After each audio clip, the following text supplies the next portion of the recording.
বিশ্বের নানা প্রান্তের মতো যথাযোগ্য মর্যাদা ও আনন্দঘন পরিবেশে জার্মানিতে আজ পালিত হচ্ছে মুসলিমদের অন্যতম পবিত্র ধর্মীয় উৎসব ঈদুল আজহা। ৬ জুন শুক্রবার সৌদি আরব, ইন্দোনেশিয়া, তুরস্ক সহ মুসলিম বিশ্বের সাথে মিল রেখে এই বিশেষ দিনটি পালন করছে জার্মানির প্রবাসী মুসলমানরা। ঈদ উপলক্ষে জার্মানির রাজধানী বার্লিন সহ দেশের নানা শহরের মসজিদগুলোতে ৩টি করে ঈদের জামাত অনুষ্ঠিত হয়। তবে ঈদের সবচেয়ে বড় জামাত অনুষ্ঠিত হয় বরাবরের মতোই রাজধানী বার্লিনের পুরনো বিমানবন্দর টেম্পেলহফার মাঠে।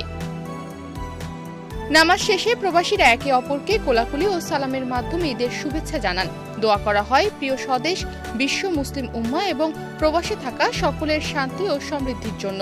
সবশেষে সবার মাঝে বিতরণ করা হয় ঈদের সুস্বাদু খাবার। এছাড়াও নগরীর ভেডিং এর প্রবাসীদের তৈরি দারুল ইহসান, আল উম্মা মসজিদ, নায়াকলনের কলম্বিয়া ডাম মসজিদ, বায়তুল মোকাররম মসজিদেও ছিল বেশ কয়েকটি ঈদের জামাত। এদিন সবগুলো ঈদ জামাতে মধ্যপ্রাচ্যের বেশ কয়েকটি দেশ ছাড়াও তুরস্ক ও আফ্রিকার মুসল্লিদের সাথে অংশ নেন সর্বস্তরের প্রবাসী নারী পুরুষ সহ নানা শ্রেণী পেশার বাংলাদেশিরাও।